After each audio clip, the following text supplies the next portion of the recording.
Eh, Buenas a todos. Lo que vamos a hablar ahora es acerca de un pequeño ejemplo de lo que viene siendo todo lo visto previamente, explicado ya por mis compañeros, ¿no? Aplicando un poco todas estas definiciones, conceptos y pues eso. Es técnicamente una sencilla aplicación web en la nube a la que se accede desde internet y que utiliza una base de datos backend. Y bueno, en este ejemplo pues nos pondremos un poco en lo que es el papel del que quiere actuar entre esto y atacar a nuestra base de datos para robar la información.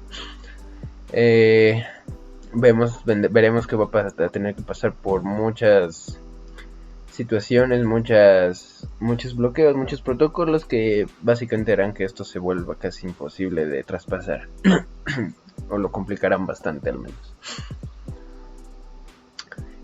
Como podemos ver, el administrador en realidad aquí está realizando una solicitud de SSH. Una solicitud de SSH técnicamente, bueno, SSH es un Secure Shell, ¿no? Esa es su definición. Y pues este es un protocolo de red, ¿no? Es bastante seguro y se utiliza para conectarse y controlar dispositivos remotos. Una solicitud de SSH es una petición o una conexión que pues se realiza a un dispositivo remoto a través del protocolo SSH en sí, con el fin de acceder a ese dispositivo y controlarlo. El SSH establece una sesión segura entre el dispositivo local y el dispositivo remoto. También permite la transferencia segura de datos entre ambos dispositivos, por lo cual es lo que el admin en sí necesita usar este protocolo y hacer estas solicitudes debido a que pues tiene que controlar todo lo que está dentro del sistema. En este caso será los web services y los proxies quizás, o tal vez incluso el application server, ¿no? Entonces, listo. Pues eso, el SSH establece una sesión segura entre el dispositivo local y el dispositivo remoto y permite la transferencia segura de datos entre ambos dispositivos. Eso es lo que hace en sí el SSH. Como podemos ver aquí directamente, lo que hace es utilizar este protocolo para enlazarse con lo que viene siendo el SSH RDP Bastion Host. Este pues es un servidor o un equipo que se utiliza para como un punto de entrada controlado y seguro a una red o un sistema, ¿no? En el contexto de SSH o Secure Shell, ¿no? Y RDP, que es este Remote Desktop Protocol, un Bastion Host es técnicamente un servidor que actúa como un puente, ¿no? Entre Internet y los servidores y recursos de la red interna. El objetivo principal de un Bastion Host es proporcionar un punto de acceso seguro a la red interna para los administradores y otros usuarios autorizados a los que tengan permitido acceder a este rol, pues podrán utilizar todos estos beneficios. Los usuarios pueden conectarse al Bastion Host a través de internet, ¿no? Y a continuación, pues, acceder a los recursos de la red interna de forma bastante segura.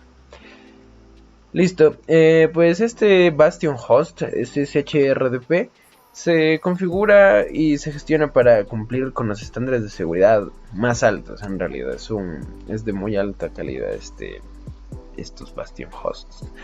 Y se implementan medidas adicionales de seguridad para prevenir posibles intrusiones y ataques. Por ejemplo, podríamos utilizar autenticación de 2 factores, como es bastante usual actualmente, el monitoreo y el registro exhaustivo, y también restricciones de acceso para limitar y controlar el acceso de la red interna. Ok, ¿qué más tenemos? Listo, por ejemplo aquí hace una solicitud de SSH a lo que viene siendo un web server, ¿no? Esto es para pues controlar lo que vienen siendo los web servers, o los application servers, los servidores web o los servidores de aplicación. Claro, que si hace falta pues explicar qué es un web server, pues Web server técnicamente pues son dispositivos o software que se encargan de recibir y procesar solicitudes HTTP por lo general, que se envían a través de internet y pues se entregan las respuestas correspondientes en forma de páginas web. Los web servers son fundamentales en la infraestructura de internet, ya que permiten pues que los usuarios accedan a información y recursos en línea.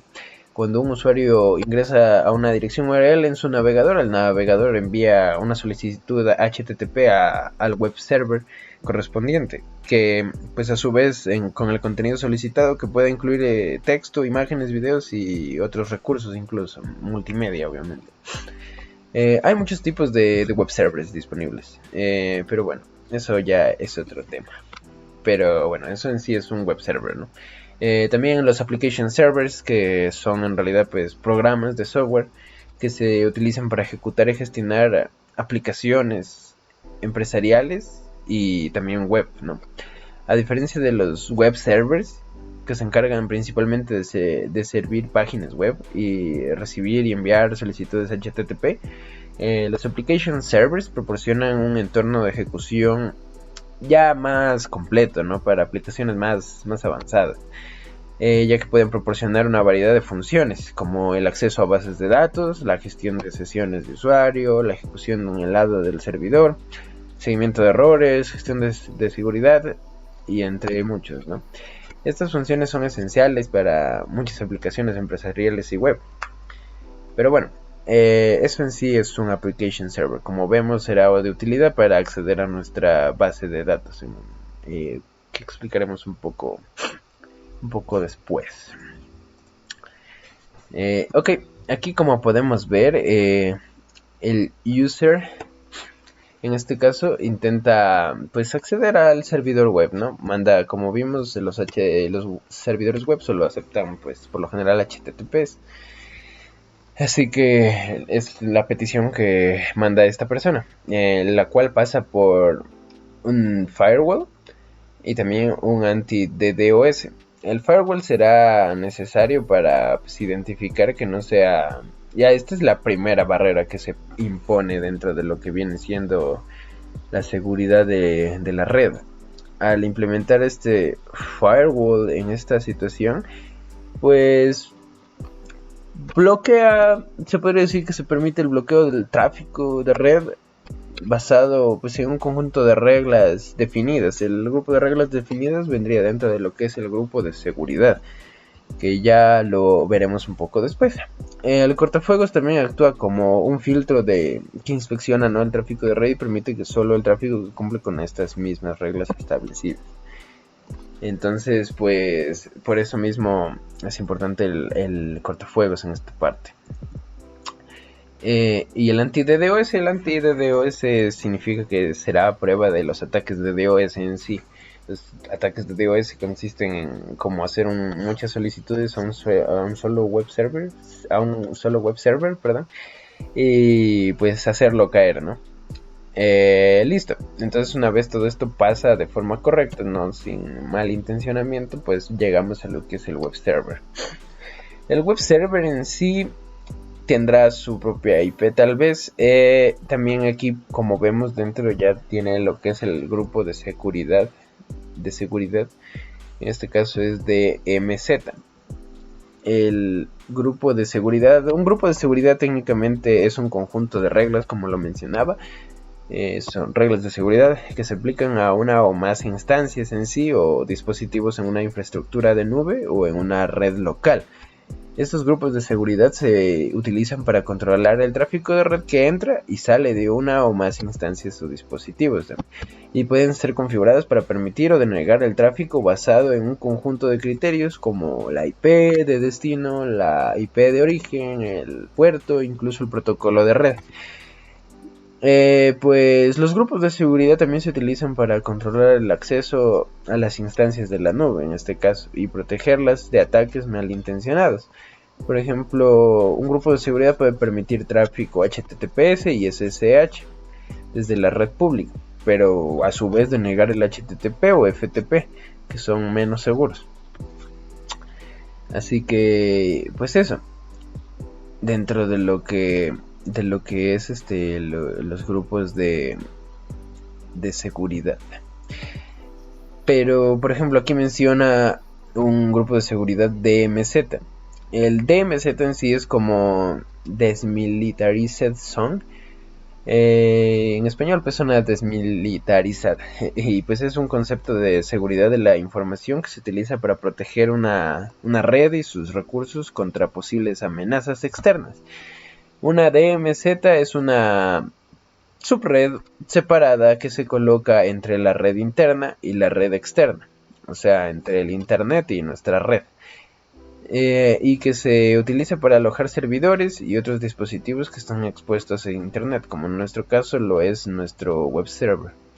Los security groups DMZ se utilizan para controlar y limitar el tráfico de red que entra y sale de la DMZ mismo. Estos grupos establecen reglas de seguridad que especifican qué tráfico de red es permitido entrar o salir de la DMZ y qué tráfico es bloqueado. Por ejemplo, pues como lo que mencionaba del HT, puede permitir que el grupo de seguridad DMZ pues pueda permitir el tráfico HTTP y HTTPS desde internet hacia los servidores web en la DMZ, pero bloquear todo el tráfico SSH y RDP. También es una posibilidad. El objetivo en sí de la DMZ es aislar los recursos críticos de la red interna de las posibles amenazas externas, como pues ataques de malware, intrusiones y otros. De esta manera, pues si un atacante logra penetrar en la DMZ, sus acciones quedarán limitadas a los recursos allí alojados y no podrá acceder a la red interna. Así que es otra forma de impedir el paso a los atacantes, básicamente. Ok, como vemos aquí tenemos el DMZ, Virtual Private Cloud, tendrá su respectiva IP también, como mencionábamos. Esta es una forma de segmentación de la red que ya veremos luego también. Aquí vemos que solo permite en sí el tráfico de HTTPS y SSH dentro, y para las salidas, por decirlo así, solo permitirá HTTPS hacia el proxy y hacia la app. Así que pues eso, tenerlo en cuenta. Por ejemplo, aquí ahorita vamos a hablar acerca de lo que es acerca de la application server. Aquí utiliza el grupo de seguridad app, en cambio. El grupo de seguridad app en sí es un concepto de seguridad, ¿no?, de la red que se utiliza para proteger aplicaciones y servicios en la nube. O sea, ya va en vez de los de los servidores web, ahora va a lo que vienen siendo las aplicaciones y los servicios en la nube o entornos virtualizados incluso. Los security groups app son similares a los DMZ, en que se utilizan para controlar y limitar el tráfico de red que entra y sale de una aplicación o servicio específico. En el anterior se utilizaba para el servidor web, en este caso ahora vamos a utilizarlo para lo que viene siendo la aplicación o un servicio en específico. Se definen y configuran a nivel de aplicación o servicio y pues establecen reglas que especifican el tráfico de red que es permitido y el tráfico que es bloqueado para la aplicación o servicio. Por ejemplo, un Security Group App puede permitir el tráfico HTTP también y HTTPS hacia una aplicación web para bloquear el tráfico SSH y RDP, como lo es en nuestro... se me pulso. Como lo es en nuestro caso, que en nuestro caso, por ejemplo, solo permitirá HTTPS y SSH y dentro, ¿no?, en la red interna, y permitirá mandar al proxy, en este caso, lo que es solicitudes HTTPS en sí. Ok, entonces aquí vemos que, por ejemplo, el web server y lo que viene siendo el application server también manda un outbound a lo que es el egress control y data loss prevention. El outbound es es como explicarlo, es como la salida de cada uno de estos servidores en sí. Por ejemplo, se refiere a las conexiones y los datos que salen de un sistema, ¿no? De una red hacia otro sistema o red externa. En otras palabras, pues son las conexiones que se envían fuera de la red original. Por ejemplo, si un usuario hace una petición a un sitio web desde su ordenador, la petición en sí sería considerada como una conexión outbound. En este caso, pues es una conexión externa al servidor web y al servidor de aplicación. Entonces, por eso se considera un outbound ahí. Listo.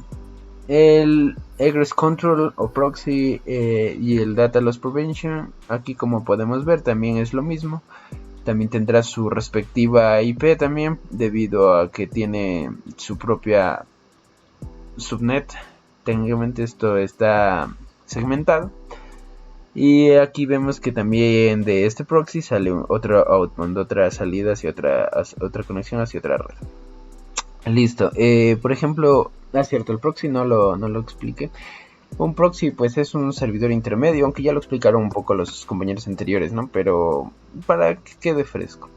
Un proxy es un servidor intermedio que se utiliza para hacer peticiones en nombre de un cliente a otro servidor, y los proxies se utilizan comúnmente pues para mejorar la seguridad y la privacidad y el rendimiento de las conexiones a internet. Y pues eso. ¿Qué más? Finalmente también vemos que el application server está conectado a lo que viene siendo nuestra base de datos, el database as a service. Ok, en este caso podríamos decir que, bueno, es la conexión de la aplicación, del servidor de aplicación hacia la base de datos, ya que es el punto final en sí. Probablemente pues se refiere a la conexión de una base de datos a un endpoint de servicio utilizando TLS, y ya que es el protocolo de seguridad en sí, el Transport Layer Security, que protege en sí la privacidad y la integridad de los datos durante la transmisión. TLS ya es la versión actual en realidad del SSL. Ya que debido a que es un poco mejor, se utiliza para cifrar la información que se transmite entre un cliente y un servidor. Al utilizar pues TLS para conectar una base de datos a un endpoint de servicio, se garantiza que los datos se transmiten de forma segura y privada, y lo que ayuda a proteger la confidencialidad de la información almacenada en la base de datos. Ya, eso sería pues por todo lo que es la topología que hemos mostrado aquí. Bueno, hay algo cierto que no estaba mencionando. En este caso es lo que es el encryption in motion, perdón. Bueno, el encryption in motion es técnicamente cuando el atacante como que se quiere interponer entre la comunicación de un sistema A y un sistema B. El tráfico esperado es que vaya del A al B sin ningún problema. Pero aquí es cuando, como podemos ver, de hecho la encriptación en movimiento o encryption in motion es en sí la solución a este problema. El attack man in the middle se llama, si no estoy mal. El ataque hombre en el medio, básicamente. Es como el nombre mismo le indica, como que se interpone aquí. Y lo que hace en sí es como